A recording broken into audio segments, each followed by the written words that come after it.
창세기 44장 14절에서 34절. 유다와 그의 형제들이 요셉의 집에 이르니 요셉이 아직 그곳에 있는지라. 그의 앞에서 땅에 엎드리니 요셉이 그들에게 이르되 너희가 어찌하여 이런 일을 행하였느냐? 나 같은 사람이 점을 잘 치는 줄을 너희는 알지 못하였느냐? 유다가 말하되 우리가 내 주께 무슨 말을 하오리이까? 무슨 설명을 하오리이까? 우리가 어떻게 우리의 정직함을 나타내리이까? 하나님이 종들의 죄악을 찾아내셨으니 우리와 이 잔이 발견된 자가 다 내 주의 노예가 되겠나이다. 요셉이 이르되 내가 결코 그리하지 아니하리라. 잔이 그 손에서 발견된 자만 내 종이 되고 너희는 평안히 너희 아버지께로 도로 올라갈 것이니라. 유다가 그에게 가까이 가서 이르되 내 주여 원하건대 당신의 종에게 내 주의 귀에 한 말씀을 아뢰게 하소서. 주의 종에게 노하지 마소서. 주는 바로와 같으심이니이다. 이전에 내 주께서 종들에게 물으시되 너희는 아버지가 있느냐 아우가 있느냐 하시기에 우리가 내 주께 아뢰되 우리에게 아버지가 있으니 노인이요 또 그가 노년에 얻은 아들 청년이 있으니 그의 형은 죽고 그의 어머니가 남긴 것은 그뿐이므로 그의 아버지가 그를 사랑하나이다 하였더니 주께서 또 종들에게 이르시되 그를 내게로 데리고 내려와서 내가 그를 보게 하라 하시기로 우리가 내 주께 말씀드리기를 그 아이는 그의 아버지를 떠나지 못할지니 떠나면 그의 아버지가 죽겠나이다. 주께서 또 주의 종들에게 말씀하시되 너희 막내 아우가 너희와 함께 내려오지 아니하면 너희가 다시 내 얼굴을 보지 못하리라 하시기로 우리가 주의 종 우리 아버지에게로 도로 올라가서 내 주의 말씀을 그에게 아뢰었나이다. 그 후에 우리 아버지가 다시 가서 곡물을 조금 사오라 하시기로 우리가 이르되 우리가 내려갈 수 없나이다. 우리 막내 아우가 함께 가면 내려가려니와 막내 아우가 우리와 함께 가지 아니하면 그 사람의 얼굴을 볼 수 없음이니이다.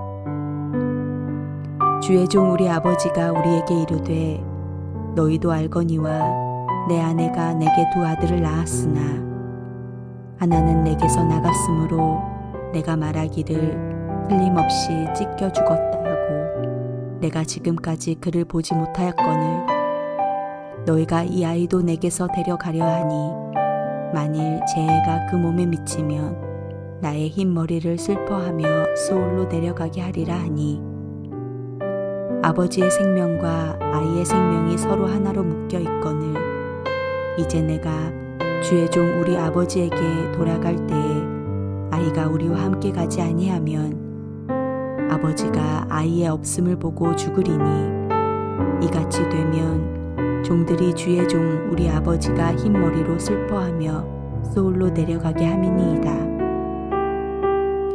주의 종이 내 아버지에게 아이를 담보하기를 내가 이를 아버지께로 데리고 돌아오지 아니하면 영영이 아버지께 죄짐을 지리이다 하였사오니 이제 주의 종으로 그 아이를 대신하여 머물러 있어 내 주의 종이 되게 하시고 그 아이는 그의 형제들과 함께 올려 보내소서. 그 아이가 나와 함께 가지 아니하면 내가 어찌 내 아버지에게로 올라갈 수 있으리이까? 두렵건대 재해가 내 아버지에게 미침을 보리이다. 이제 형들을 향한 요셉의 독한 시험이 시작됩니다.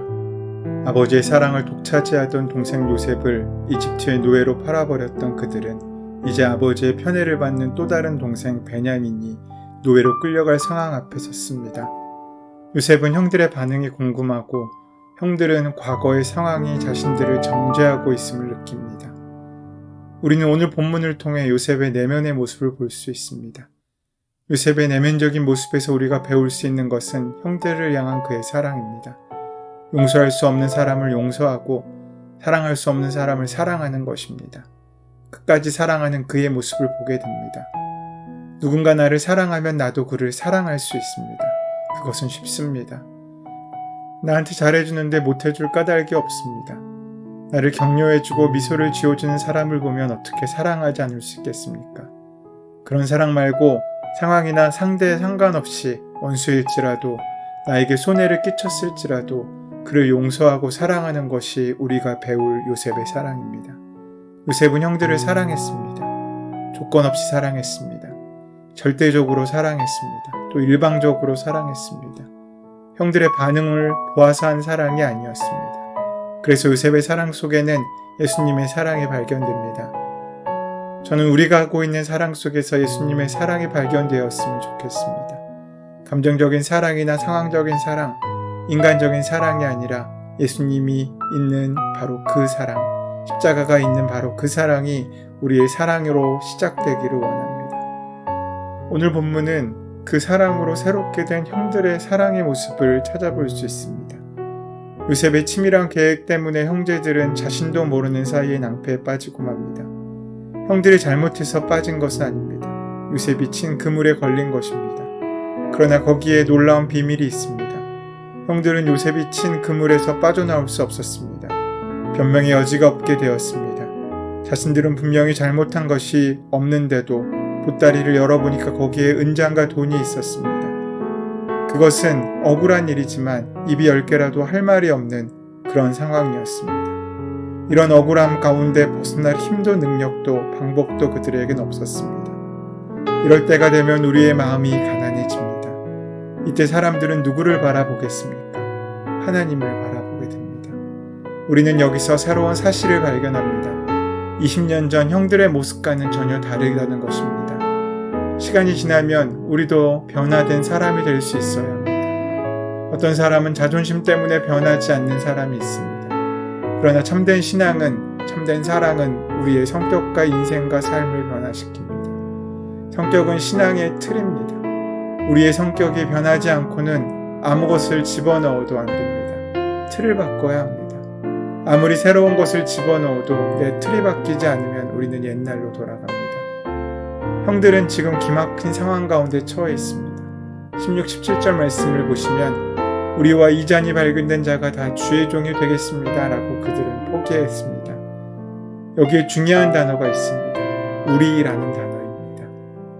여기서 우리는 야곱 가족의 변화를 봅니다. 그들은 같은 형제라도 자신만 생각했던 사람들이었습니다.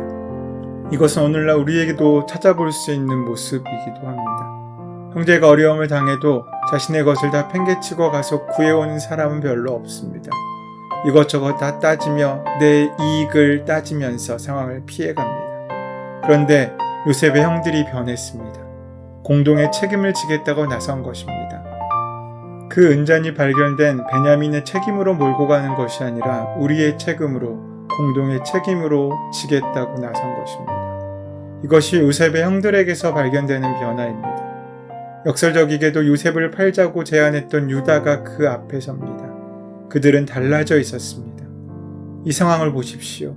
유다가 변명하기에 좋은 상황이지 않습니까? 아버지에게 가서 나는 최선을 다했지만 어쩔 수 없었다고 말하면 됩니다. 그런데 유다는 그렇게 하지 않았습니다.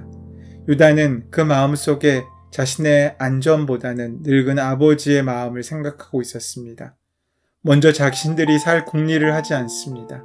베냐민을 향한 아버지의 편애는 변하지 않았고 오히려 더 심해졌습니다. 그들의 아픔은 사라지지 않았습니다. 그런데 그들은 그런 아버지를 지금 받아들이고 사랑으로 되갚고 있는 것입니다. 젊었을 때만 해도 힘 있는 아버지를 따랐습니다. 그러나 이제는 늙어서 힘이 없는 아버지는 내가 잘해도 그만, 못해도 그만일 수 있습니다. 그러나 유다는 아버지를 생각했습니다. 자기가 죽을지언정 약속의 근거인 아버지의 마음에 상처를 줄 수 없다고 말하고 있습니다.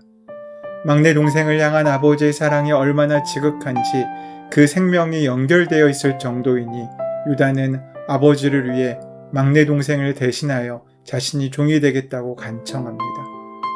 아버지의 편애 때문에 그 동생 요셉을 죽이려 했던 형들은 이제 여전히 아버지의 편애가 있는 동생을 죽이려던 사람 앞에서 기꺼이 자신이 희생하려고 하고 있는 것입니다. 사실 지금까지 야곱에게는 제대로 된 아들이 없었습니다. 아버지의 부인과 상간하고 살인을 하는 등 형편없는 아들들이었습니다. 어떻게 이 사람들이 믿음의 조상이 될 수 있으며 12지파의 시작이 될 수 있었겠습니까? 그런데 놀라운 것은 이제와 보니까 그들이 그럴 만한 사람들로 변화된 것입니다. 우리도 변할 수 있습니다. 우리가 하나님이 주시는 복의 근원이 될 때, 하나님께 우리의 모든 것을 온전히 맡길 때 내 멋대로 사는 것이 아니라 하나님의 사랑 앞에 우리의 모든 삶의 결정을 맡길 때 우리도 하나님께서 그 복을 시작하시는 복의 근원 같은 삶을 살 수 있게 될 것입니다. 진정한 용서가 진정한 회개를 낳고 진정한 회개가 우리 자신을 바꿉니다. 요셉의 고난 이야기를 통해서 하나님께서는 요셉만을 성숙한 하나님의 사람으로 만드시는 줄 알았는데 요셉이 당하는 고난의 시간을 통하여 요셉의 형들까지 지금 바꾸어놓고 있으신 것입니다. 그것이 참 자유와 치유와 진정한 용서와 회개가 이루어낸 결과라는 것입니다. 이것이 요셉의 형들을 통해 우리가 듣는 메시지입니다. 우리의 모든 삶이 그 사랑을 닮아갈 때, 그 사랑을 붙잡을 때 우리는 때로는 힘들고 어려운 유혹과 시험 가운데 넘어지기도 하고 고난 가운데 비틀거리긴 할 수 있을지 모르지만 결국엔 하나님께서 원하시는 사람으로 세워지게 될 수 있을 것입니다. 이런 복이 우리의 복이 되기를 원하며 우리 자녀의 복이 되기를 원하며 우리 교회의 복이 되기를 소원합니다. 바로 이러한 열매가 있는 삶을 살아갈 때 하나님께서는 그 사람을 사랑하시고 인정하시며 세상에 높이 들어 사용하실 줄 믿습니다.